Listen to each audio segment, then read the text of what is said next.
Hello dear students, I welcome you all on AEC Plus digital platform of advance engineering classes.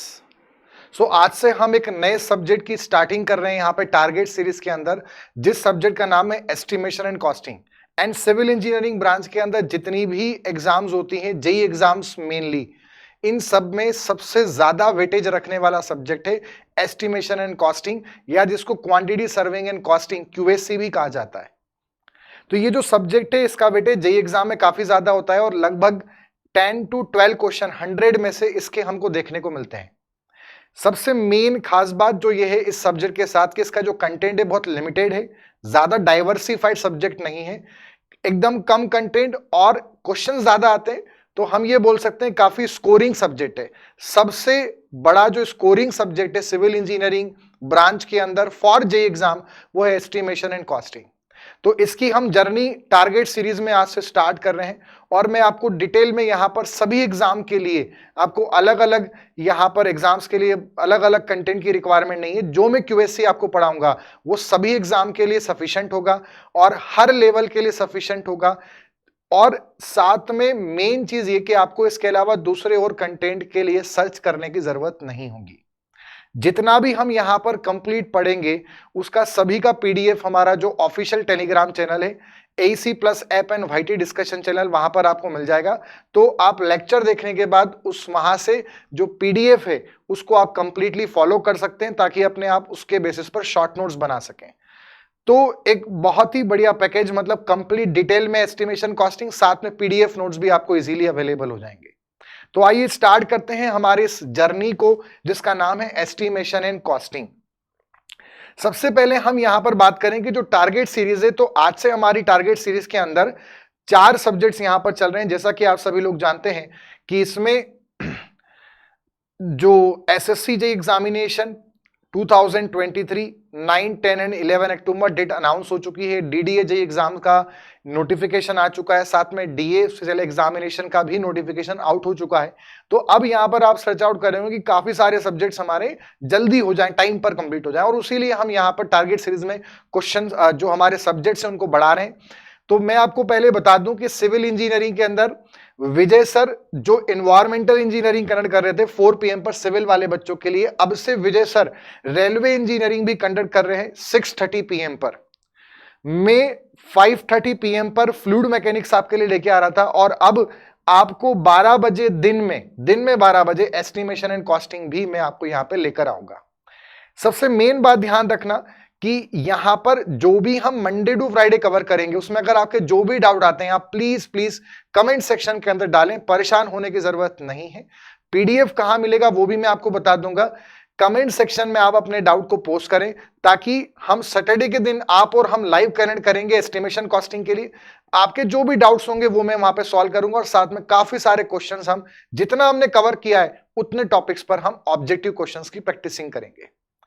तो ये मैंने आपको schedule बता दिया है टेक्निकल का एसी प्लस यूट्यूब चैनल पे टारगेट सीरीज के अंदर क्या है। सबसे मेन खास बात ये कि संडे के दिन हम यहां पर कंप्लीट जो भी एक एग्जाम है जैसे एसएससी जेईई, डीडीए जेईई या डीएसीसीएल के जो प्रीवियस ईयर पेपर हैं उनके सिविल इंजीनियरिंग का टेक्निकल पार्ट का कंप्लीट एनालिसिस यहां पर करेंगे। तो संडे के दिन मैराथन सेशन, सैटरडे के दिन live interaction and Monday to Friday हमारा टारगेट सीरीज के सभी सब्जेक्ट्स का कंप्लीट थोरोली एक सिलेबस कंप्लीशन। तो सबसे पहले जब हम बात करते हैं एस्टिमेशन कॉस्टिंग की, तो एस्टिमेशन कॉस्टिंग मैंने आपको बताया जेईई एग्जाम के अंदर सबसे हाईली वेटेज रखने वाला सब्जेक्ट है। कंटेंट बहुत ही कम है, मैं कंप्लीट लेवल पे हर चीज यहां पे डिस्कस करूंगा। इसका अगर मैं वेटेज की बात करूं तो किसी भी जेईई एग्जाम के अंदर इसका जो वेटेज है, चाहे आप एसएससी जेईई की बात करें, सेंट्रल लेवल पर एग्जाम की बात करें या आप स्टेट जेईई एग्जाम्स की बात करें, तो इसका जो वेटेज होता है वो 10% के आसपास होता है।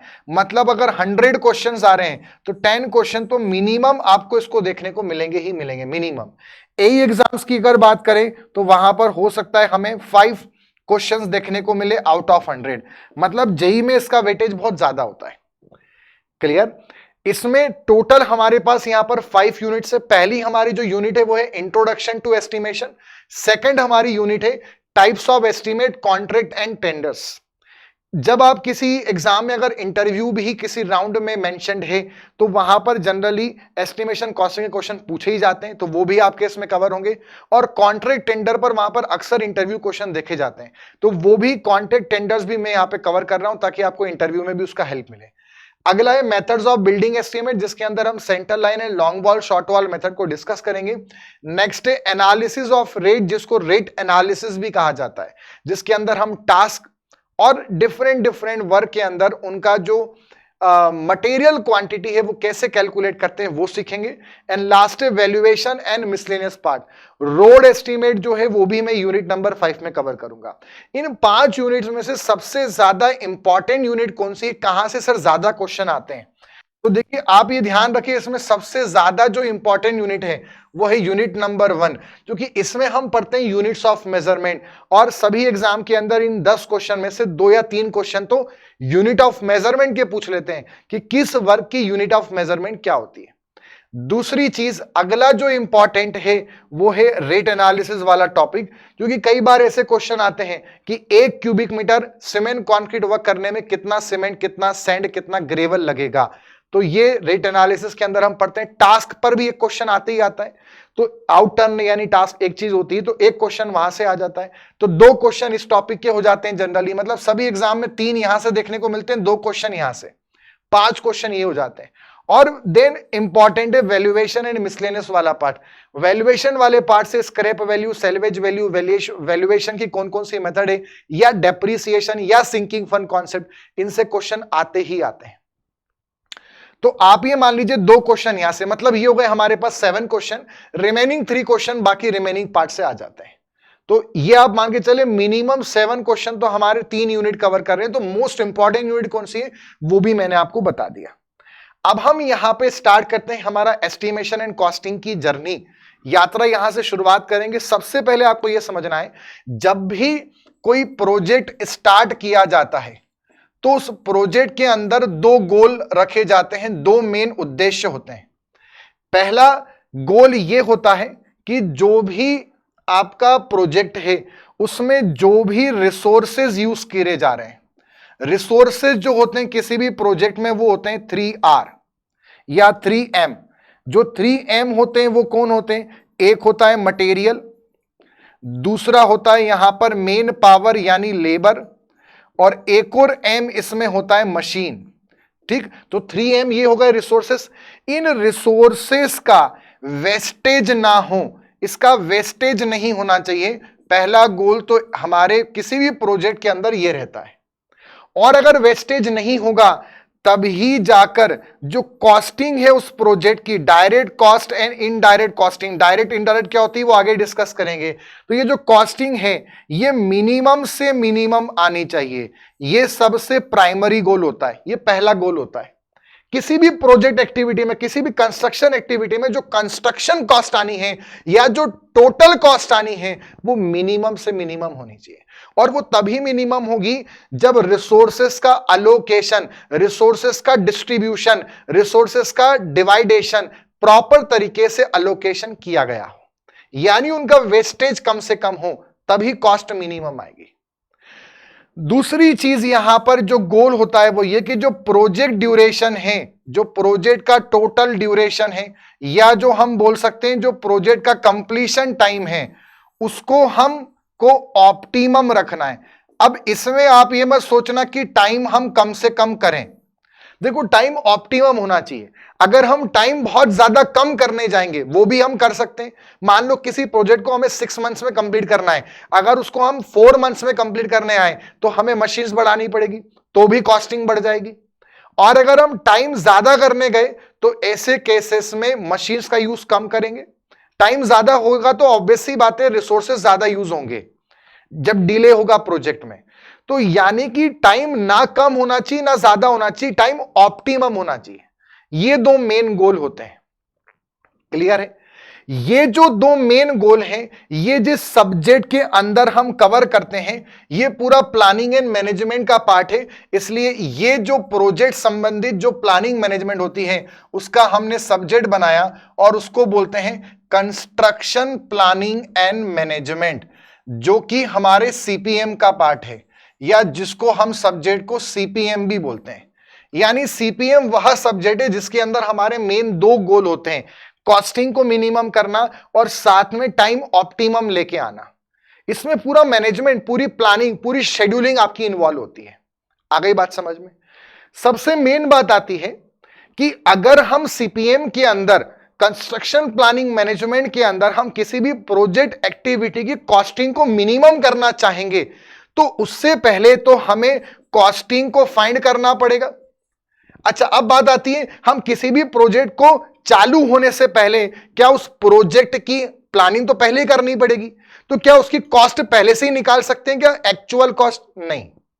तो ये जो कॉस्ट मैं बोल रहा हूं, मेरा मतलब है प्रोबेबल कॉस्ट, अनुमानित लागत। हम एग्जैक्ट कॉस्ट तो पता नहीं कर सकते, बट हमें सबसे पहले क्या निकालनी पड़ेगी? उस प्रोजेक्ट की प्रोबेबल कॉस्ट। तभी तो हम उस कॉस्ट को मिनिमम करना सीख पाएंगे, तभी तो उस पर हम प्लानिंग या मैनेजमेंट लगा पाएंगे, जब पहले हम कॉस्ट को निकालें। और किसी भी कंस्ट्रक्शन प्रोजेक्ट एक्टिविटी का चालू होने से पहले उसकी कॉस्ट पता करना, यही जो आर्ट है, इस आर्ट को हम बोलते हैं एस्टिमेशन। क्या बोलते हैं हम इस आर्ट को? एस्टिमेशन बोलते हैं। क्लियर है? तो हम सीपीएम के अंदर ये कॉस्ट निकालना नहीं सीखते, ये हम जिस सब्जेक्ट के अंदर सीखते हैं उस सब्जेक्ट को हम बोलते हैं एस्टिमेशन एंड कॉस्टिंग या क्वांटिटी सर्वेइंग एंड कॉस्टिंग, और वो सब्जेक्ट हो गया हमारा क्यूएससी। मतलब एस्टिमेशन कॉस्टिंग में हमारा एक गोल है मेन, कॉस्ट कैलकुलेट करना। कौन सी? फाइनल कॉस्ट नहीं, प्रोबेबल कॉस्ट। आया सभी को समझ में? क्लियर? हमारा जब हम कॉस्ट निकाल लेंगे तो फिर उसमें कुछ वेस्टेज तो नहीं हो रहा है, वो सीपीएम के अंदर आ जाएगा। कॉस्ट को मिनिमम कैसे करना है, वो सीपीएम में आ जाएगा। ऑप्टिमम टाइम कैसे पता करना है, वो सीपीएम में आ जाएगा। हम एस्टिमेशन कॉस्टिंग या क्यूएससी में टाइम नहीं बात करते हैं।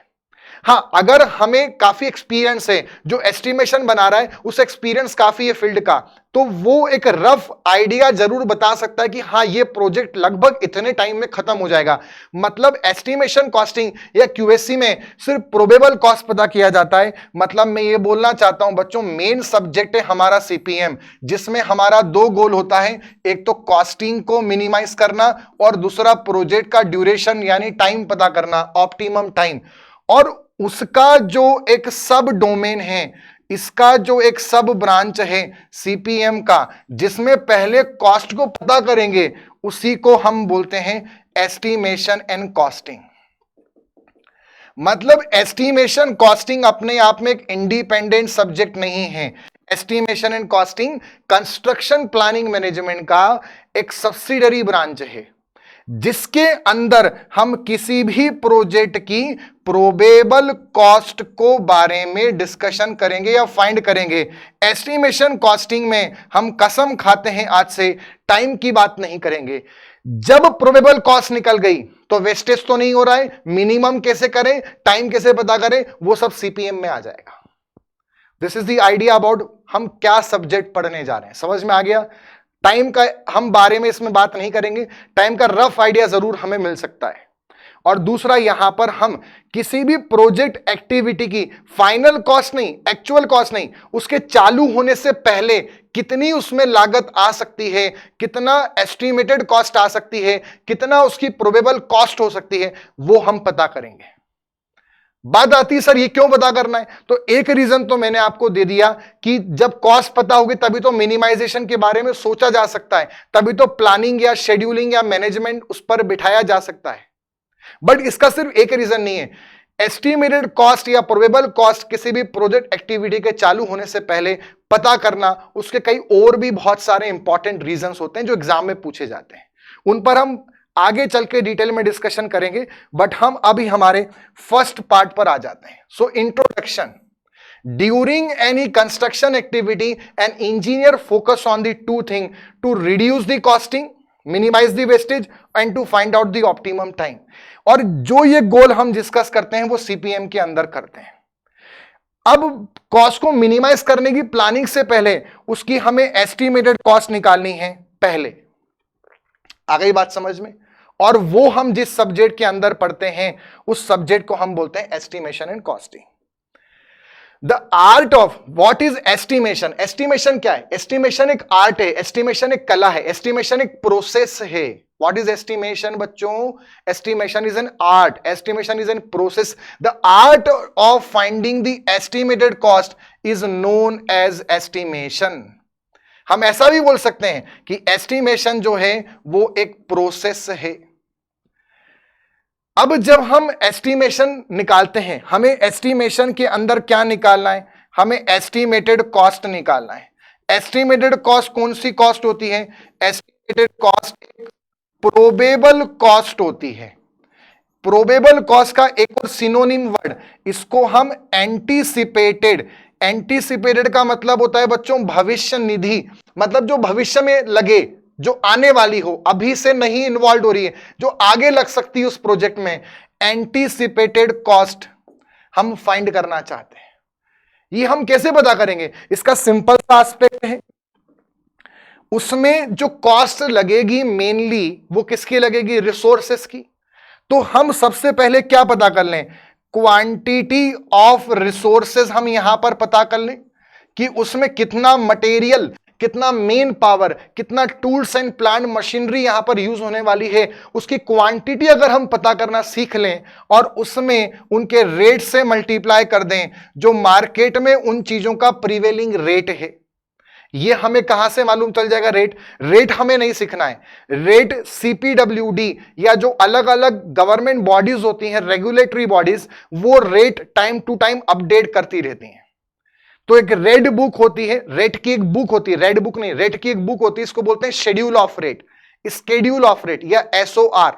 वहां से हमें रेट मालूम चल जाएगा। हमें मेन ये चीज सीखनी है। और जब हम इन दोनों को मल्टीप्लाई करेंगे तो हमें क्या मिल जाएगा? एस्टिमेटेड कॉस्ट या प्रोबेबल कॉस्ट या anticipated cost. Clear? Estimated cost कौन सी? जो लग सकती है उसमें। जरूरी नहीं कि जो इससे आंसर आएगा एग्जैक्टली उतना ही हमें पैसा लगेगा उस प्रोजेक्ट एक्टिविटी के अंदर, ऐसा कोई जरूरी नहीं है। उससे ज्यादा भी हो सकता है, उससे कम भी हो सकता है। बट अगर एस्टिमेशन एक ऐसे व्यक्ति ने बनाया जिसको काफी ज्यादा एक्सपीरियंस है तो उसमें बहुत ज्यादा, बहुत कम तो नहीं होती है, but estimated cost nearly equal to final या एक्चुअल कॉस्ट के बराबर आती ही आती है, अगर प्रॉपर तरीके से एक्यूरेसी के साथ एस्टिमेशन बनाया गया हो तो ये एक्यूरेसी की बात आ जाती है। अगली बात आती है, the subject in which this whole process discuss is known as estimation and costing, और इसका एक और नाम क्या है? Quantity surveying and costing. Quantity surveying नाम क्यों है? आप लोग मुझे बताइए, सर्वेइंग का मतलब आप लोग क्या समझते हैं? सर्वेइंग सिविल इंजीनियरिंग का एक बहुत इंपॉर्टेंट सब्जेक्ट है। तो सर्वेइंग का मतलब क्या है? अगर आप सर्वेइंग का मतलब समझो, सर्वेइंग का मतलब होता है बच्चों मेजरमेंट, मापन करना, कोई भी चीज को मेजर करना। तो आपको यहां पर क्वांटिटी को क्या करना पड़ेगा? मेजर करना पड़ेगा। मतलब कि हमारा एस्टिमेटेड कॉस्ट कब आएगी? जब हम क्वांटिटी का सर्वे कर लें, मेजर कर लें, तो हमारे पास कॉस्ट आ जाएगी। इसलिए सब्जेक्ट का नाम क्या हो गया? Quantity surveying and costing. क्योंकि रेट तो हमें रेगुलेटरी बॉडीज बता देंगे, गवर्नमेंट बॉडीज, और इसलिए एक और नाम भी क्या है इसका? Estimation and costing. Estimation costing क्यों नाम है? जो कि हम इसमें एस्टिमेशन कर रहे हैं। ये पूरी प्रोसेस क्या है? एस्टिमेशन, और उससे निकाल क्या रहे हैं? कॉस्ट, इसलिए नाम हो गया एस्टिमेशन कॉस्टिंग। दो इसके नाम है। आगे बढ़ते हैं नेक्स्ट। तो what is estimation? Estimation is an process, estimation is an art, estimation is an technique, तीनों चीज बोल सकते हैं, to find out the probable cost of any project. ये जो प्रोबेबल कॉस्ट है इसे हम क्या बोलेंगे? इसे हम बोलेंगे एस्टिमेटेड कॉस्ट। आप समझ रहे हैं? यहां पर दो वर्ड आ गए, एक एस्टिमेशन और एक एस्टिमेटेड कॉस्ट या एस्टिमेटेड कॉस्ट। एस्टिमेशन अलग है, एस्टिमेटेड कॉस्ट अलग है। एस्टिमेशन एक प्रोसेस, एक प्रक्रिया है जिसके द्वारा हम एस्टिमेटेड कॉस्ट पता करेंगे। एस्टिमेटेड कॉस्ट है प्रोबेबल कॉस्ट जो लग सकती है उस प्रोजेक्ट में, ठीक। उसका एक और नाम है प्रोबेबल, एक और नाम है एंटीसिपेटेड कॉस्ट, ठीक है। और एस्टिमेशन एक प्रोसेस है उसको पता करने की।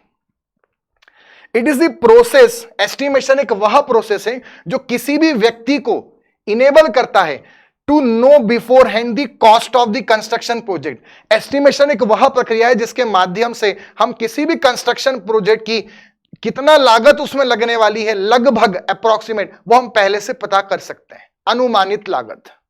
क्लियर? तो जो एस्टिमेशन है इसको हम बोलते हैं प्राकलन। क्या बोलते हैं? प्राकलन। और जो एस्टिमेटेड कॉस्ट है इसे बोलते हैं प्राकलित मूल्य। क्लियर? ये प्राकृत मूल्य है और वो प्राकलन है। आगे बढ़ेंगे। द पर्सन, अब एक और वर्ड आ रहा है, एस्टिमेटर। अब एस्टिमेटर कौन होता है? एस्टिमेटर वह पर्सन होता है जो एस्टिमेशन करेगा। मतलब तीन वर्ड आ गए अभी, एक आगे एस्टिमेशन, एक आगे एस्टिमेटेड कॉस्ट, एक आगे एस्टिमेटर। एस्टिमेटर वह पर्सन जो एस्टिमेट बनाएगा, एस्टिमेशन एक प्रोसेस है और एस्टिमेटेड कॉस्ट प्रोबेबल कॉस्ट है।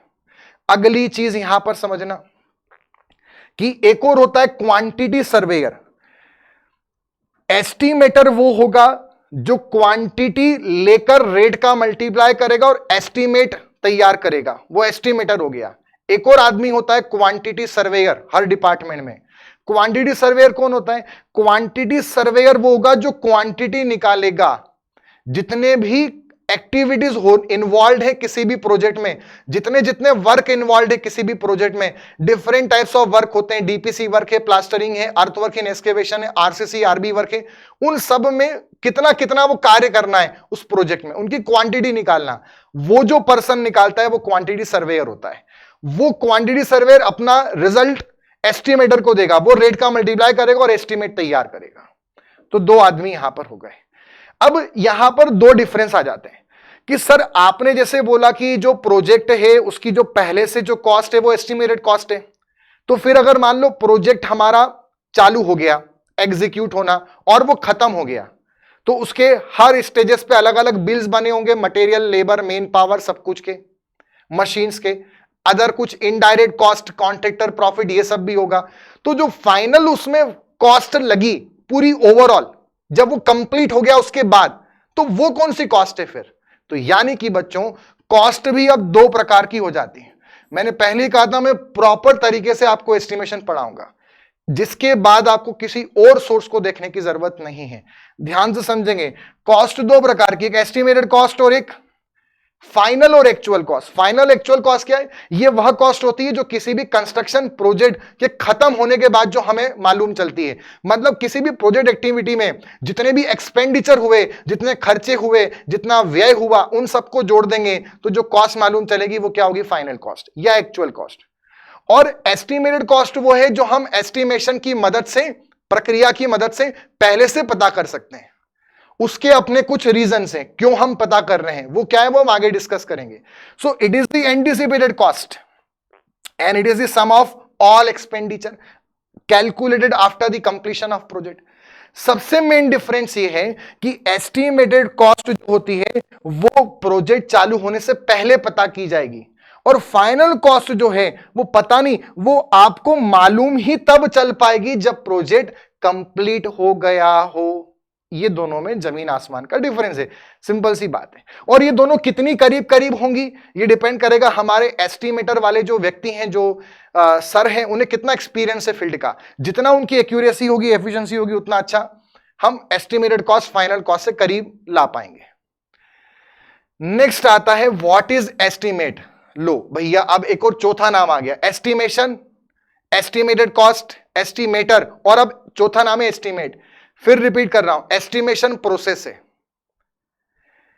उसमें जो हम कॉस्ट निकाल रहे हैं, प्रोबेबल कॉस्ट, वो एस्टिमेटेड कॉस्ट है। जो पर्सन इन्वॉल्व है वो एस्टिमेटर है, और जो उन्होंने उसका फॉर्मेट तैयार करा, जो रिटर्न फॉर्मेट, जैसे आप जब स्कूल में होते थे तो अटेंडेंस का एक प्रॉपर रिकॉर्ड बुक होती थी, आप जब कॉलेज में आए तब भी अटेंडेंस के लिए एक रिकॉर्ड बुक होती थी। ऐसे ही जब एस्टिमेट बनाएंगे तो एक फॉर्मेट होगा ना। आपने इंग्लिश में पढ़ा होगा कि जो लेटर्स होते हैं इनफॉर्मल या फॉर्मल लेटर, उनका भी एक फॉर्मेट होता है लिखने का। ऐसे ही एस्टिमेट को बनाने का भी एक फॉर्मेट होता है। वो फॉर्मेट कौन बताएगा? Regulatory bodies. तो वो जो फॉर्मेट है उसको हम बोलते हैं एस्टिमेट। वो जो एस्टिमेशन हमने तैयार करा उसको जो लिखित पन्ने में हमने करा, वो लिखित फॉर्मेट जो है वो कहलाता है एस्टिमेट। अब बच्चों ये जो एस्टिमेट होता है ये जो लिखित फॉर्मेट है ये भी दो प्रकार का हो जाता है। कौन कौन से दो प्रकार का? पहला होता है बच्चों, एक होता है प्रिलिमिनरी और अप्रॉक्सीमेट, और इसका एक और नाम है रफ कॉस्ट एस्टीमेट, और एक और होता है डिटेल्ड या आइटम रेट या यूनिट प्राइस। कौन कौन से तीन नाम है?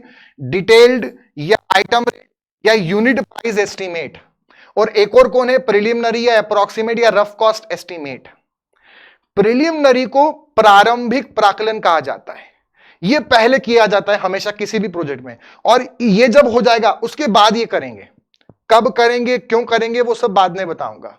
ये बाद में करते हैं, इसलिए इसका एक और नाम ध्यान रखना बच्चों, इसको स्टेज 2 द्वितीय चरण का प्राकलन कहा जाता है, और ये पहले करेंगे इसलिए इसे स्टेज 1 यानी प्रथम चरण का प्राकलन कहा जाता है। आगे बढ़ेंगे। अंतर क्या है? इसमें भी एस्टिमेट कॉस्ट निकालना है, इसमें भी एस्टिमेट कॉस्ट निकालना है, बट जो प्रिलिमिनरी है इसमें हम बहुत ज्यादा डिटेल्ड लेवल में जाके किसी भी प्रोजेक्ट करते, एक ही प्रोजेक्ट के लिए हैं, ऐसा नहीं कि वो किसी और के लिए करते हैं, किसी और के लिए करते हैं। एक ही प्रोजेक्ट में पहले ये वाला करेंगे प्रिलिमिनरी, फिर बाद में ये करेंगे। कब और क्यों वो बाद में बताऊंगा। तो जो प्रिलिमिनरी है वो ऊपरी ऊपरी लेवल में करेंगे, डिटेल में जाके नहीं करेंगे।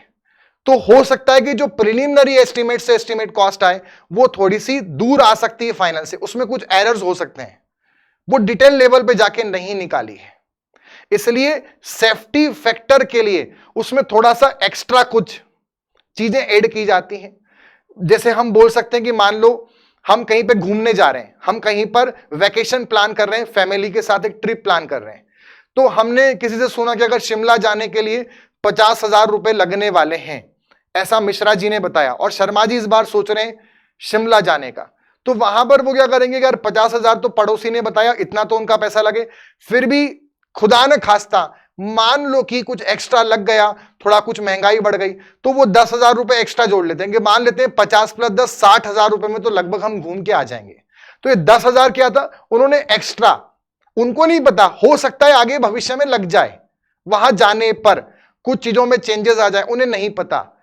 वो जो उन्होंने एक्स्ट्रा ले लिया, ऐसे मिसलेनियस एक्सपेंस को, मिसलेनियस एक्सपेंडिचर को, जो पहले से नहीं पता होते हैं पर लग सकते हैं, अनफॉर्सीन एक्सपेंडिचर को कंटीजेंसी कहा जाता है। ठीक है। जो डिटेल्ड एस्टीमेट है, इसमें जब एस्टीमेट बनाते हैं तो बहुत डिटेल्ड लेवल में हर एक चीज को बारीकी से कैलकुलेट करेंगे, काफी हाई एक्यूरेसी मेंटेन की जाएगी। दोनों में चीजें वही हैं, बट प्रोसेस का थोड़ा सा अंतर है। इसमें एक्यूरेसी जो होगी वो बहुत ज्यादा होगी, और इसमें जो एक्यूरेसी होगी वो कम होगी। ये अप्रोक्सीमेट लेवल पे चलेगा। It is calculate in detailed manner, it is calculate in approximate manner. तो इसमें जो एक्स्ट्रा एक्सपेंस हम जोड़ेंगे फाइनल कॉस्ट आने के बाद, अब एक्स्ट्रा कुछ जोड़ेंगे, तो हमने जब अच्छे एक्यूरेसी पे कराए तो इसमें कम जोड़ेंगे। जो एक्स्ट्रा हम जोड़ते हैं, जो अनफॉर्सिंग एक्सपेंडिचर हमें पहले से नहीं पता बट लग सकते हैं, उन्हें बोलते हैं कंटीजेंसी। तो कंटीजेंसी यहां पे 3 से 5 लेके चलते हैं, 5%। जितना इससे कॉस्ट आई थी एस्टिमेट कॉस्ट, उसमें जोड़ देंगे 3 से 5%। और इसमें थोड़ा हम अप्रोक्सीमेट लेवल पे गए थे, तो इसमें जो कंटीजेंसी लेते हैं वो 5 से 10% लेते हैं। इसको स्टेज 2 बोलते हैं, इसको स्टेज 1 बोलते हैं। अब ये इसमें एक लाइन लिखी, it is done to obtain technical और अप्रूवल और technical sanction, it is done to obtain administrative sanction और एडमिनिस्ट्रेटिव अप्रूवल। ये लाइन क्या है, ये मैं आपको 2 मिनट से समझाता हूं, पर पहले हम एक एग्जांपल समझते हैं। आप ऐसे कुछ समझिए, एक फैमिली का एग्जांपल लेते हैं। सपोज मान लीजिए कि आपके परिवार में यहां पर नाइट में कहीं पे डिनर कर रहे हैं घर में, और ये है आपके परिवार के बॉस जो कि हैं आपके फादर। ठीक है, ये हो गई यहां पर आपकी मदर, माता जी, और ये हो गए आप। क्लियर है यहां तक? अब हुआ क्या कि एक बार ऐसी रात के समय आप लोग डिनर कर रहे थे, एग्जाम्पल से पूरा समझेंगे, है ना। मैं आपको एस्टिमेशन क्यों करा जाता है 2 मिनट का समय आपका लूंगा, बट पूरी चारों यूनिट आगे की सब इस एग्जाम्पल से आपको समझ में आ जाएगी। प्रिलिमिनरी क्यों किया गया, डिटेल्ड क्यों किया गया, स्टेज 1 ही क्यों बोला, स्टेज 2 ही क्यों बोला, ये सब समझ में आ जाएगा। तो हुआ क्या कि जो आपकी मदर थी वो पड़ोसी क्या गई, मतलब आपके नेबर क्या गई, और वहां पर उन्होंने देखा कि कोई फंक्शन या कोई भी एक पर्टिकुलर प्रोग्राम हो रहा है, जगराता हो रहा है, कोई फंक्शन हो रहा है, कुछ भी आप ऐसे उसको समझ सकते हैं। तो मम्मी ने आके पिताजी को रात में बोला कि इनके बाजू में इन्होंने कथा रखी थी, कोई भगवान की पूजन रखी थी, या ऐसा ऐसा कोई पर्टिकुलर फंक्शन रखा था, और हमारे भी घर में बहुत टाइम से कुछ अच्छा फंक्शन नहीं हुआ, तो हम भी ऐसा कुछ फंक्शन प्लान करते हैं। अब पिताजी आपके घर के बॉस हैं, पिताजी कौन है, आपके बॉस हैं। माताजी की क्या ये डिमांड आई है कि ऐसा कोई फंक्शन हम भी ऑर्गेनाइज करते हैं, और आप कौन है, आप हो अपने घर के कार्यकर्ता, घर में सामान लाना है आप लाओगे, कुछ खराब हो गया तो आपको ठीक करवाना, तो आप तो वर्कर हो, आप कार्यकर्ता हो, आप कर्मचारी हो, ऐसा आप समझ सकते हो, आप ऑफिसर हो। अब यहां पर क्या हुआ, पिताजी ने बोला हाँ हाँ ठीक है।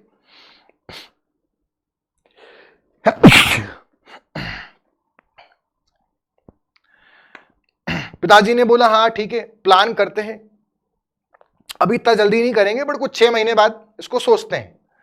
फिर भी पिताजी ने आपके फादर ने आपकी मदर को बोला कि जाओ पहले एक काम करो, नेबर से पूछ के आओ कि लगभग कितना पैसा उसमें लगेगा, जैसा फंक्शन उन्होंने ऑर्गेनाइज किया।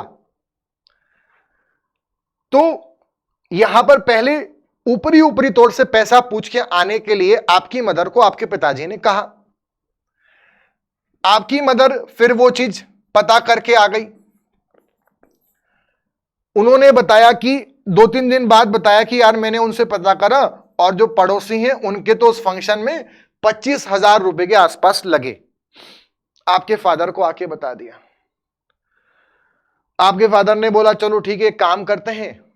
उन्होंने अपना जो बैंक बैलेंस है वो चेक करा कि हाँ यार हमारी इतनी शक्ति है कि नहीं कि हम ऐसा फंक्शन कर सकते कि नहीं कर सकते, उनकी सैलरी वगैरह, सेविंग्स वगैरह सब कुछ जोड़ जाड़ के उन्होंने बोला हाँ चलो ठीक है, सोचते हैं इस बारे में। अब क्या क्या चीजों की रिक्वायरमेंट होगी, तो आप तो कौन है, आप ऑफिसर हैं, आप अपने पिताजी आपके बॉस हैं, आप उनके ऑफिसर हैं।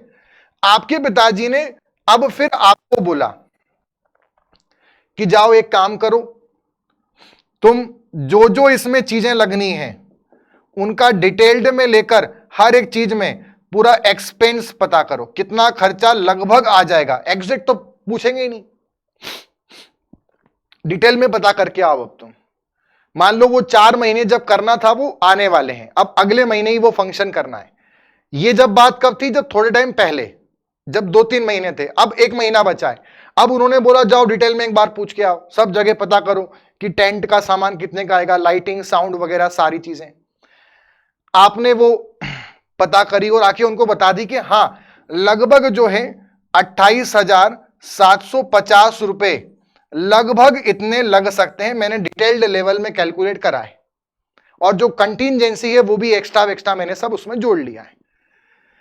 आपके पिताजी ने बोला चलो ठीक है, तो फिर इस प्रोजेक्ट को या जो ये चीज है उसको अब एग्जीक्यूट कर दो। आ गई बात समझ में? तो यहां पर इस पूरे एग्जाम्पल के अंदर आप समझना कि इसमें क्या होगा कि अब यहां पर पिताजी ने आपको बोला कि जाओ ठीक है ये वाला काम अब हम चालू करेंगे, फंक्शन अब 2-3 दिन बाद है।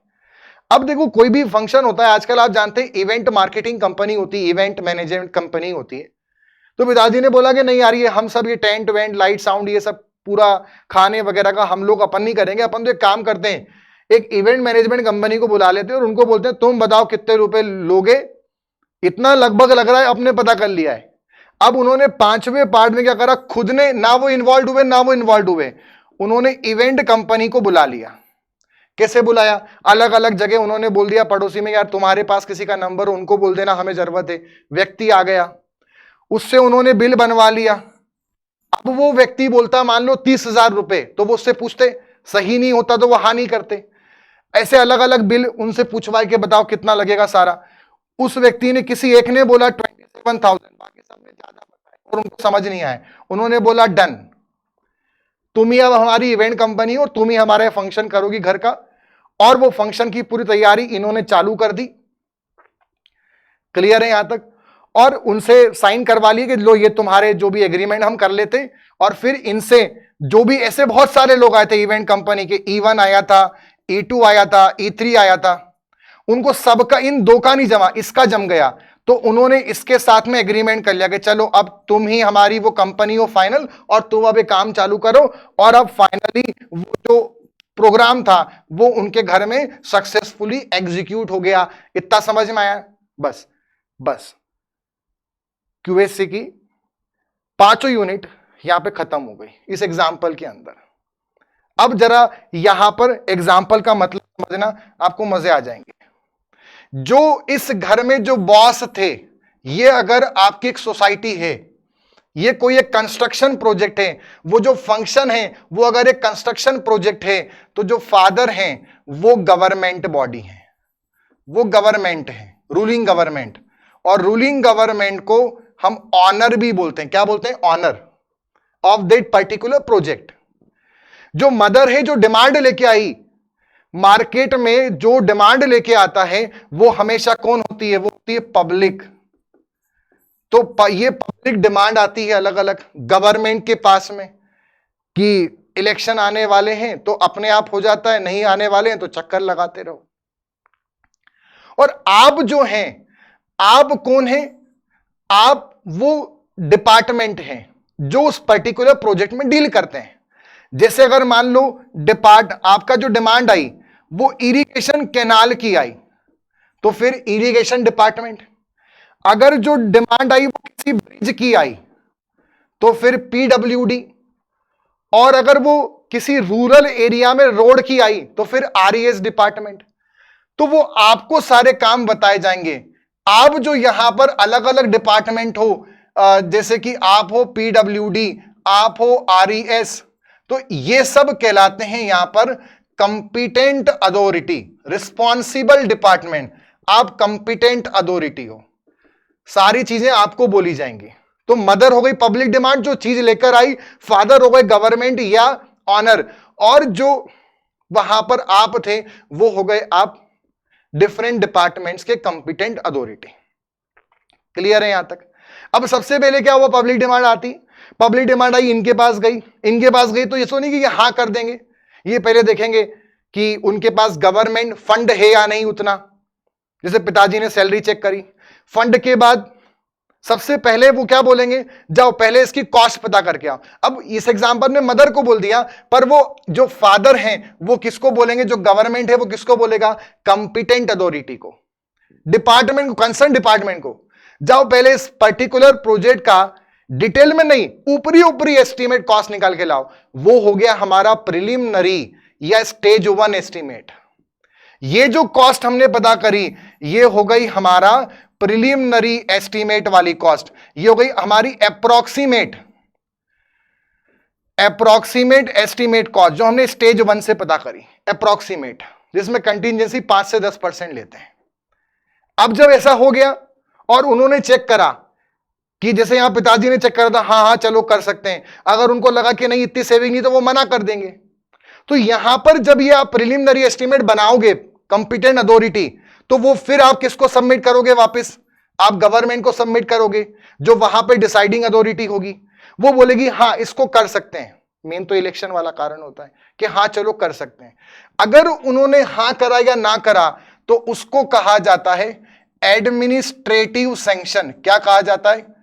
एडमिनिस्ट्रेटिव सैंक्शन या एडमिनिस्ट्रेटिव अप्रूवल। जैसे पिताजी ने यह हाँ कहा था, ऐसे यहां पे इन्होंने जो हाँ करा वो लिखित फॉर्मेट में किया जाता है, और उसको बोलते हैं प्रशासनिक मंजूरी, एडमिनिस्ट्रेटिव सैंक्शन या एडमिनिस्ट्रेटिव अप्रूवल। मिल गया एडमिनिस्ट्रेटिव सैंक्शन या अप्रूवल। अब उसके बाद क्या होगा? जब वो मिल गया, तो अब इसका मतलब ये नहीं होता कि प्रोजेक्ट चालू कर दो। ये तो ऊपरी ऊपरी कॉस्ट पता करी थी, प्रोजेक्ट किया जा सकता है, बस अभी ये कंफर्म हुआ है। बट अब डिटेल्ड में एक बार और एस्टिमेट निकालना पड़ेगा, कहीं गलत तो कैलकुलेट नहीं कर लिया है। तो वो फिर से इनको बोलते हैं जाओ अब तुम डिटेल्ड एस्टिमेट निकाल के लाओ। तो अब उन्होंने डिटेल्ड लेवल में पता करा, और जो डिटेल्ड लेवल में पता करा ये स्टेज 2 एस्टिमेट से पता किया जाता है। इन्होंने आके फिर इनको बताया कि देखो लगभग हाँ इतना इतना ही लग रहा है, हमने गलत नहीं जोड़ा था। अब ये इनको फाइनली बोल देंगे हाँ अब तुम ये प्रोजेक्ट चालू कर सकते हो इसके बेसिस पर। इसमें सारे कैलकुलेशन जो आपने किए हैं, मेजरमेंट किए हैं, वो सब सही है और आप प्रोजेक्ट को अब चालू करो। ये जो इन्होंने फाइनली हां करा, इसके बाद ही प्रोजेक्ट चालू होता है और इसको कहा जाता है टेक्निकल अप्रूवल या टेक्निकल सैंक्शन। यानी कि प्रिलिमिनरी एस्टीमेट बनाने का पर्पस क्या था? Administrative sanction. और यहां पर डिटेल्ड एस्टीमेट बनाने का पर्पस क्या था? टेक्निकल सैंक्शन या टेक्निकल अप्रूवल। एडमिनिस्ट्रेटिव अप्रूवल का मतलब होता है प्रोजेक्ट चालू किया जा सकता है, कर सकते हैं। पहले डिटेल्ड एस्टीमेट बनाओ, सुन लेना ध्यान से। एडमिनिस्ट्रेटिव अप्रूवल का मतलब है सोचा जा सकता है, अब डिटेल्ड बना के लाओ। और टेक्निकल अप्रूवल का मतलब है कि डिटेल्ड एस्टीमेट सही है, गलत नहीं है, अब आप प्रोजेक्ट को स्टार्ट करें। और यह भी इसका मेन मतलब नहीं होता, क्योंकि आप जानते हैं उस प्रोजेक्ट को करने में ना तो गवर्नमेंट इन्वॉल्व होगी, ना पब्लिक इन्वॉल्व होगी, और ना ही डिपार्टमेंट इन्वॉल्व होते हैं। उसमें जो कॉन्ट्रैक्टर होते हैं वो इन्वॉल्व होंगे। तो हमारे इस एग्जाम्पल में जो ये इवेंट है, ये और कोई नहीं, ये अलग अलग उस मार्केट में अवेलेबल बिल्डर्स हैं या कॉन्ट्रैक्टर हैं जो ऐसे प्रोजेक्ट्स में डील करते आते हैं। कैनाल है तो कैनाल में वो पर्टिकुलर लोग। और जैसे यहां पर उन लोगों को ढूंढा गया था, पहले बताना पड़ेगा ना कि ऐसा प्रोजेक्ट आया है, वो बताना कहलाता है टेंडर। क्या कहलाता है? टेंडर। टेंडर का मतलब है एडवर्टाइजमेंट। ऐसा प्रोजेक्ट करना है जिसका लगभग लागत इतनी है, ऐसा पेपर में या ऐसा वेबसाइट पर एक एडवर्टाइजमेंट रिलीज होगा और उसको कहा जाता है टेंडरिंग प्रोसेस। उस टेंडरिंग प्रोसेस से अलग अलग कॉन्ट्रैक्टर्स उस टेंडर को भरेंगे और उनसे हम ऐसा एक बिल बनवाएंगे कि तुम ऐसा बिल में बना के दो, तुम्हें कितना कॉस्ट लग रही है। जो इतनी देगा उसको तो हम देंगे नहीं, इतनी तो जो नॉर्मल मार्केट में प्रिवेलिंग रेट्स हैं उस बेसिस पे इतना आ रहा है, आप बताओ आप कितना कम में कर सकते हो। क्लियर है? तो उनसे जो बिल बनाएंगे उसको बोलते हैं बिल ऑफ क्वांटिटी। क्या बोलते हैं? Bill of quantity. और इनमें से जो सबसे लोवेस्ट कोट करेगा उसको सिलेक्ट कर लेंगे। अगर वो फ्रॉड वगैरह नहीं है, उसका रिकॉर्ड अच्छा है, पोर्टफोलियो अच्छा है, जो लोवेस्ट बीडर होगा, जो सबसे लोवेस्ट रेट कोट करेगा, उसको हम सिलेक्ट कर लेंगे। अब उसके साथ में एक एग्रीमेंट किया जाएगा गवर्नमेंट का और उसका कि अब तुम ही हमारे दूल्हे हो और तुमसे ही शादी रचाई जाएगी। वो जो एग्रीमेंट होगा वो एग्रीमेंट कहलाता है कॉन्ट्रैक्ट।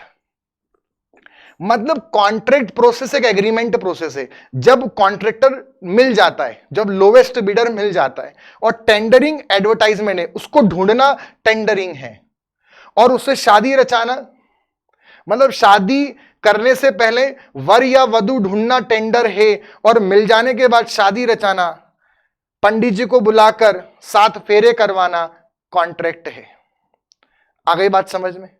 और जब कॉन्ट्रैक्ट हो जाएगा तब फिर प्रोजेक्ट एग्जीक्यूट हो जाएगा। आगे आपको सब कुछ एस्टिमेशन समझ में, मतलब आपको ये समझ में आ रहा है हमने एस्टिमेट कहां किए, हमने एस्टिमेशन कहां किया, यहां किया और यहां किया। यहां कौन सा किया? प्रिलिमिनरी अप्रॉक्सीमेट लेवल पे। यहां कौन सा किया? डिटेल्ड। अब आप बताओ प्रिलिमिनरी एस्टिमेट का मेन पर्पस क्या है? प्रिलिमिनरी एस्टिमेट का पर्पस है एडमिनिस्ट्रेटिव अप्रूवल। और जो हमारे पास अगला है उसका क्या पर्पस है? Technical sanction. एडमिनिस्ट्रेटिव अप्रूवल का मतलब है, एडमिनिस्ट्रेटिव सैंक्शन का मतलब है सब कुछ ठीक है, जाके डिटेल्ड एस्टीमेट बना के लाओ। ठीक है? और टेक्निकल सैंक्शन का मतलब है डिटेल्ड एस्टीमेट, ठीक है, प्रोजेक्ट करेंगे, प्रोजेक्ट अब प्रोजेक्ट को स्टार्ट करो, बट स्टार्ट करने से पहले क्या करो? अब जाके टेंडर और कॉन्ट्रैक्ट करो। एडमिनिस्ट्रेटिव सैंक्शन का मतलब है डिटेल्ड एस्टीमेट बनाओ, और टेक्निकल सैंक्शन का मतलब है टेंडर और कॉन्ट्रैक्ट की प्रक्रिया चालू करो। सो आई होप आपको ये पूरा समझ में आ गया। अब बात करते हैं एस्टिमेशन हम क्यों कर रहे हैं। ये बात काफी टाइम से आपके दिमाग में होगी और आप भी सोच रहे होंगे सर आप बार बार बोलते थे एस्टिमेशन क्यों पढ़ रहे हैं, क्यों पढ़ रहे हैं, बाद में बताऊंगा। अब वो समय आ चुका है मेरी क्लास में। जैसे देखना, आप जीवन में हर चीज भगवान सही समय पे भेजता है, ऐसे मेरे लेक्चर के अंदर है, जिसको जब आना है वो उसी टाइम आता है। ठीक है, तो अब हमारा टॉपिक आ चुका है what is the need of estimation. जरूरत क्या पड़ी? मैं आपसे सिंपल सी बात पूछता हूं, अगर हम एस्टिमेशन नहीं करते, अगर हम प्रिलिमिनरी एस्टिमेट नहीं करते, तो क्या हमें एडमिनिस्ट्रेटिव अप्रूवल मिलता? नहीं मिलता। क्या गवर्नमेंट या ऑनर चेक कर पाता कि कितना लगने वाला है और उसके पास फंड है या नहीं? क्या वो प्रोजेक्ट की उपयोगिता उस समय है या नहीं, ये चेक कर पाता? अगर ज्यादा पैसे लग रहे हैं और वो हां कर दे, और भले उस समय गवर्नमेंट फंड कम है, तो क्या वो सही होता? नहीं होता। तो उस प्रोजेक्ट की उपयोगिता समझना भी इंपॉर्टेंट है। मतलब प्रोजेक्ट करने उस समय करना है या नहीं, फंड अवेलेबल है या नहीं, necessity of the project, justification of project estimation के बेस पर होता है। दूसरा, अगर एस्टिमेट नहीं करोगे तो एडमिनिस्ट्रेटिव अप्रूवल नहीं मिलेगा। अगर डिटेल्ड एस्टिमेट नहीं करोगे तो टेक्निकल अप्रूवल नहीं मिलेगा। टेक्निकल अप्रूवल नहीं मिलेगा तो टेंडरिंग नहीं होगा। टेंडरिंग नहीं होगा तो कॉन्ट्रैक्ट नहीं होगा। कॉन्ट्रैक्ट नहीं होगा तो प्रोजेक्ट कैसे होगा? This is the necessity of estimation to find out the probable cost. पहला ऑब्वियस सी बात है, जब कॉस्ट निकालेंगे तो हल्का सा quantity of material, resources, manpower, machine मालूम चल ही जाएगा। ये एक एडिशनल एडवांटेज हो गया। टाइम मालूम नहीं चलता, बट टाइम सीपीएम में, बट रफ आइडिया तो टाइम का मालूम चल ही जाएगा based on the experience of the person. Contract arrange करना, कॉन्ट्रैक्ट को अरेंज किया जाता है, वर्ड ध्यान रखना। जैसे चाय का जो पेयर है वो वाय से, चाय वाय पी लो, खाना वाना खा लो, ठीक है। ऐसे ही कॉन्ट्रैक्ट का संबंध है अरेंज से, और टेंडर इनवाइट किए जाते हैं। सो टेंडर इनवाइट करना और कॉन्ट्रैक्ट अरेंज करने के लिए इंपॉर्टेंट है। एडमिनिस्ट्रेटिव अप्रूवल और टेक्निकल अप्रूवल बिना इसके नहीं मिल पाएगा। और सबसे मेन, गवर्नमेंट जस्टिफिकेशन कैसे दे पाएगी कि प्रोजेक्ट करना है या नहीं करना। खाली पब्लिक डिमांड इंपॉर्टेंट नहीं है, और जस्टिफिकेशन करने के लिए क्या चाहिए? Public demand, availability of the fund चाहिए, और सबसे मेन चाहिए कितना लगने वाला है। तो क्या बिना एस्टिमेशन के हम जस्टिफिकेशन कर पाते? हम नहीं, मतलब गवर्नमेंट या ऑनर नहीं कर पाता। क्लियर है सभी को यहां तक? तो आई होप आपको यह समझ में आ गया है। अब हम आगे बढ़ते हैं। पूरा बेसिक आपको बहुत अच्छे से आ चुका होगा एक बढ़िया एग्जाम्पल के साथ, और आई होप आप इस सेशन को एंजॉय कर रहे होंगे। और आपको पता है कि एसएससी एग्जाम आने वाला, और एसएससी के अंदर इसका काफी बढ़िया वेटेज होता है। तो काफी सारे कॉन्सेप्ट्स मैं आपके पूरे इस लेक्चर सीरीज के दौरान कंप्लीट कर दूंगा।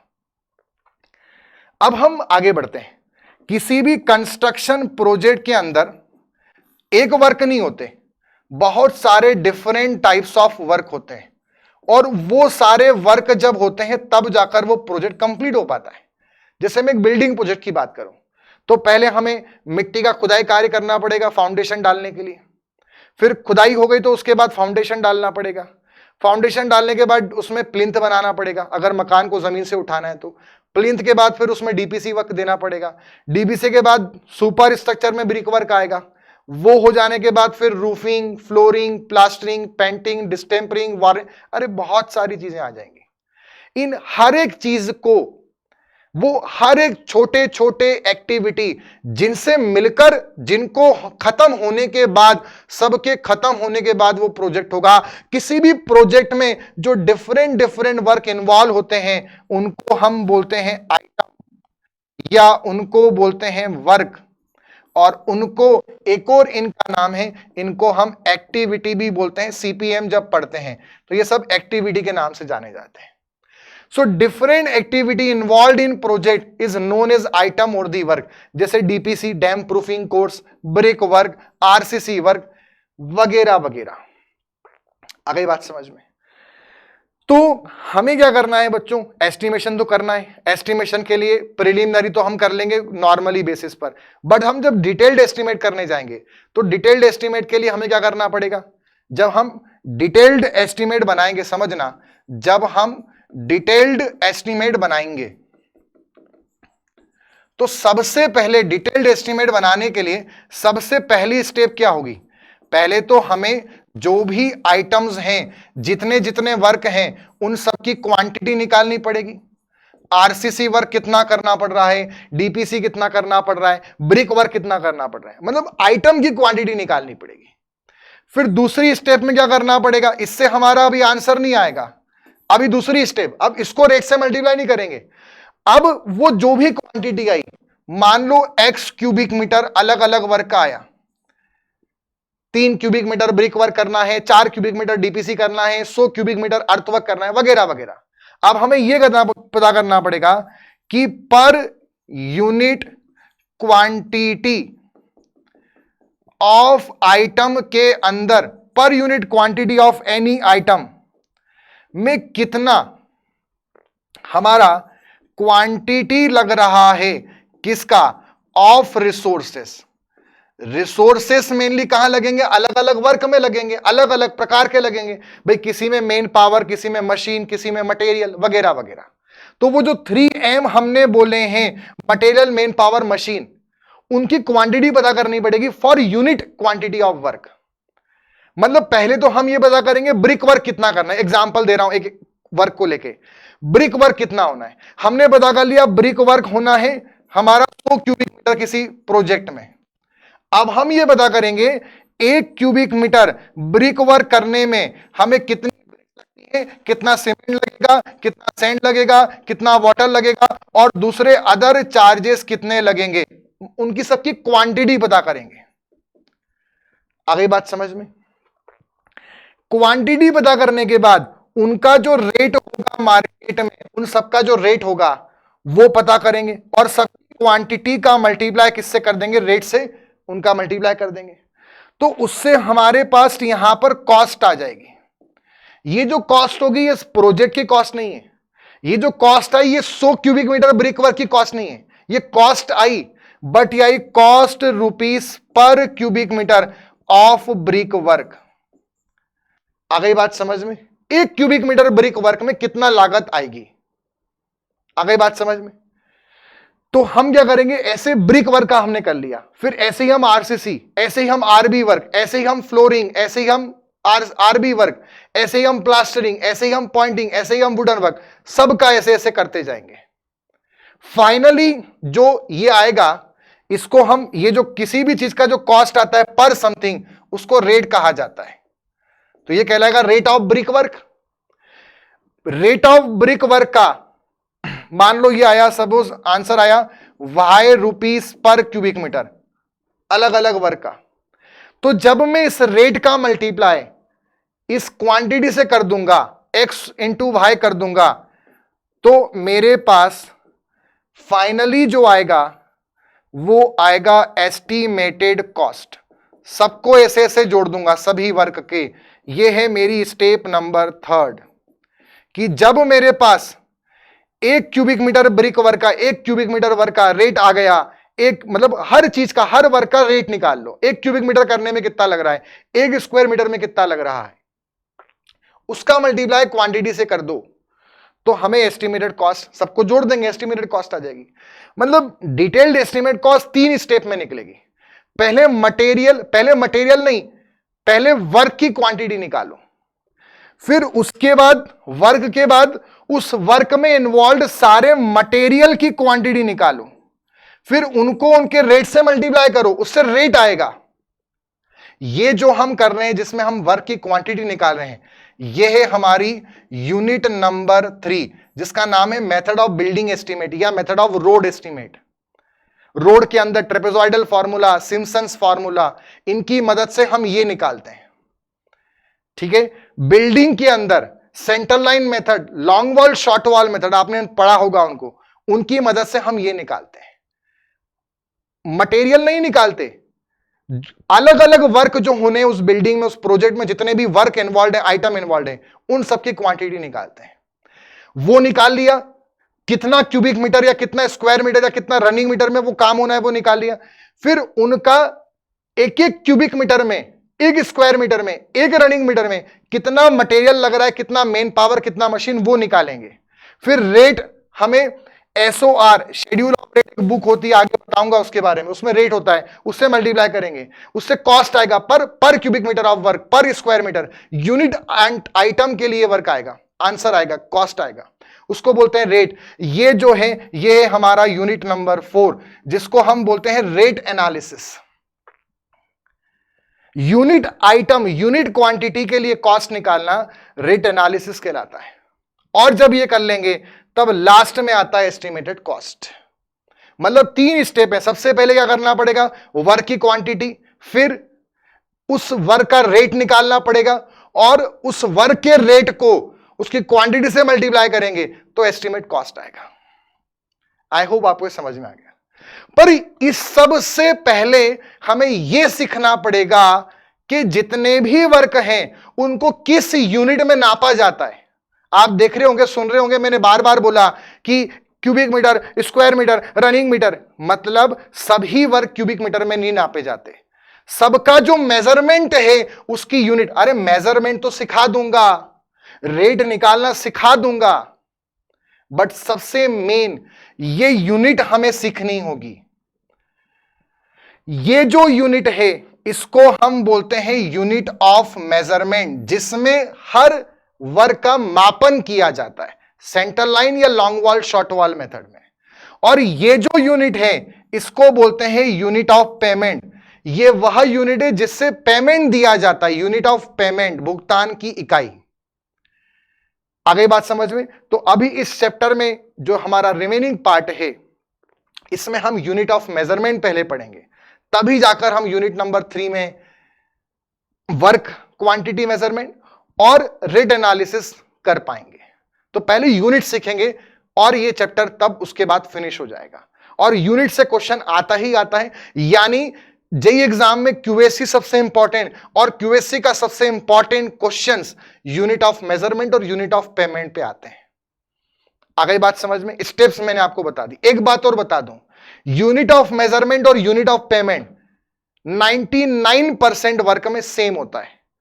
कुछ ऐसे गिने चुने वर्क होते हैं जहां अलग होता है, जिसमें अलग होता है वो मैं आपको बता रहा हूं, उसको समझते हैं।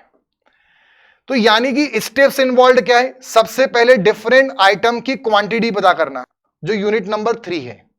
फिर calculation of quantity of resources for unit item of work, unit item के लिए क्वांटिटी निकालना और रेट से मल्टीप्लाई करना, यानी रेट एनालिसिस करना, और लास्ट में उन दोनों को मल्टीप्लाई कर देना रेट को उससे, तो हमारे पास एस्टिमेट कॉस्ट आ जाएगी। पर सबसे पहले हमें क्या पढ़ना पड़ेगा? यूनिट। यूनिट कितने प्रकार की? 2, unit of measurement, unit of payment. जब हम वर्क नाप रहे हैं तो किस में नाप रहे हैं? रिकॉर्ड कर रहे हैं किस यूनिट में? वो यूनिट ऑफ मेजरमेंट है। और जब रेट एनालिसिस कर रहे हैं तो किस में यूनिट में कर रहे हैं?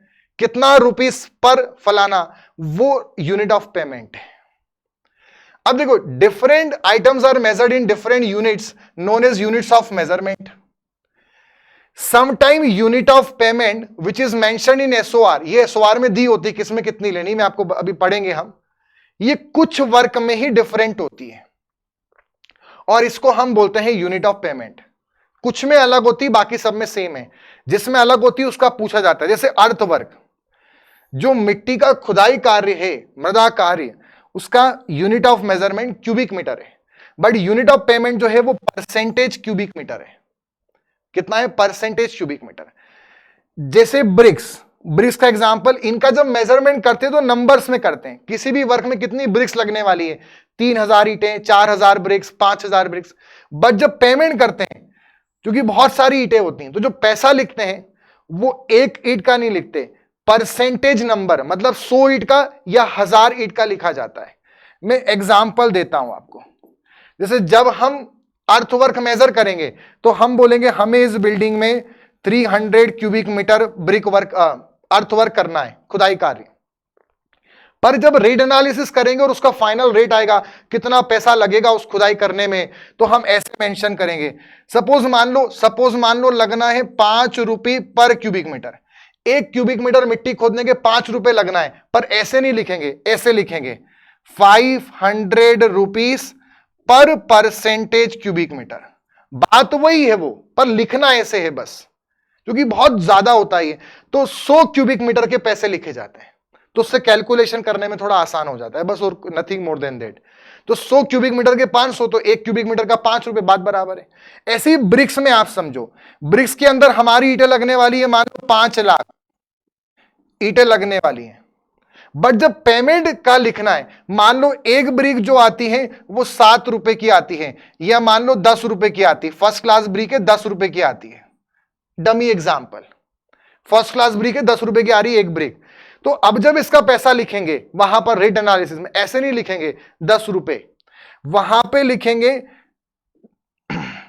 1000 रुपीज पर परसेंटेज एनओएस मतलब नंबर, या फिर 10,000 रुपीज फॉर 1000 एनओएस, मतलब 1000 ईंट के 10,000 रुपए हैं, या फिर परसेंट, परसेंट मतलब 100 नंबर 100 ईंटों पे 1000 रुपए हैं, ऐसा लिखा जाता है, रिप्रेजेंट किया जाता है।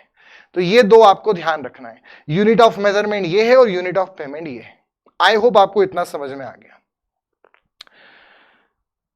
तो बच्चों, यूनिट ऑफ मेजरमेंट के बारे में और जानने के लिए अगले लेक्चर के अंदर जुड़ेंगे। अगर इसी तरह से आप डिटेल पढ़ना चाहते हैं मेरे साथ सभी सब्जेक्ट्स, मेरी टीम के साथ, सार्थक बैच को आप ज्वाइन कर सकते हैं, जिसमें complete technical and non technical part as per SSC JE आपको प्रोवाइड किया जाता है। एप्लीकेशन में इसके पूरे फीचर्स आप चेकआउट कर सकते हैं, साथ में टेस्ट सीरीज यहां पर अवेलेबल है। अगर आप सभी एग्जाम्स को फोकस कर रहे हैं और ऐसा कोर्स आइए जिसमें सभी एग्जाम्स के regarding tech and non tech cover हो, तो वो विजय बैच एक बहुत अच्छा ऑप्शन है। और सिविल इंजीनियरिंग के इस विजय बैच के अंदर साथ में आपको एक all in one test series, जिसमें सिविल इंजीनियरिंग के सभी subjects tech and non tech के 500 नंबर ऑफ टेस्ट हैं, ये टेस्ट सीरीज यहां पर अवेलेबल है। अगर आप नॉन टेक्निकल सब्जेक्ट में परेशान हैं तो परेशान होने की जरूरत नहीं है। एईसी प्लस आपके लिए एक वन स्टॉप सॉल्यूशन लेके आया है, नॉन टेक महापेक, जिसके अंदर सभी नॉन टेक के सब्जेक्ट्स आपको यहां पर प्रोवाइड किए जाएंगे, जिसमें क्वेश्चन बैंक्स भी होंगे प्रैक्टिस करने के लिए, कंप्लीट नोट्स होंगे, साथ में चैट फैसिलिटी अवेलेबल होगी। कुछ भी डाउट आता है फैकल्टी से डायरेक्ट कनेक्ट कर सकते हैं। एप्लीकेशन के किसी भी फीचर्स को एक्सेस करने में प्रॉब्लम आता है, रिप्रेजेंटेटिव अवेलेबल है चैट पर, उन्हें डायरेक्टली अपना प्रॉब्लम बताएं, आपका प्रॉब्लम सॉल्व किया जाएगा। इससे बढ़िया नॉन टेक्निकल सब्जेक्ट आपको किसी प्लेटफॉर्म पे नहीं मिल सकता। नेक्स्ट, अगर आप एसएससी जेईई की टेस्ट सीरीज सर्च आउट कर रहे हैं, जैसे कि एग्जाम आने वाला है 9, 10, 11 अक्टूबर, और इन 3 to 4 मंथ्स में टेस्ट सीरीज बहुत इंपॉर्टेंट है। अगर आप रीजनिंग की टेस्ट सीरीज चाहते हैं वो भी अवेलेबल है, सिर्फ जीएस की चाहते हैं वो भी अवेलेबल है, फुल सिलेबस चाहते हैं वो भी अवेलेबल है, और ऐसी टेस्ट सीरीज चाहिए जिसमें सब कुछ हमें मिल जाए, तो package wise, complete package wise test series, 300 test in civil, 250 in mechanical and 300 in electrical, ऐसी टेस्ट सीरीज भी यहां पर अवेलेबल है। जो हमने आज का सेशन देखा, इसका कंप्लीट पीडीएफ आपको एईसी प्लस एपन वाईटी डिस्कशन चैनल पर यहां पर मिलेगा। ठीक है, जो फ्लूइड मैकेनिक्स हमारा चल रहा है टारगेट सीरीज में, विजय सर का एनवायरमेंटल इंजीनियरिंग, साथ में विजय सर का रेलवे इंजीनियरिंग, क्वांटिटी सर्वे, सबकी पीडीएफ आपको इसी टेलीग्राम चैनल पर मिलेगी। पब्लिक चैनल है, नाम सर्च करें, सब्सक्राइब करें, पीडीएफ से पढ़ें और अपनी एग्जाम को, सक्सेस को, मतलब जल्दी उसको कवर करें। तो मिलते हैं नेक्स्ट सेशन के अंदर। टाइमिंग ध्यान रखिएगा, एस्टिमेशन कॉस्टिंग का हमारा जो टाइमिंग है वो दिन में 12 बजे है। जो भी डाउट आता है आप कमेंट सेक्शन के अंदर पोस्ट करें। आपका जो भी डाउट होगा उसको सैटरडे के दिन लाइव जुड़कर मैं आपके डाउट को सॉल्व करूंगा, और साथ में काफी सारे क्वेश्चन, जितना हम 5 दिन में कवर करेंगे उस पर क्वेश्चंस की हम प्रैक्टिसिंग करेंगे। तो मिलते हैं अगले सेशन के अंदर। Till then goodbye and take care.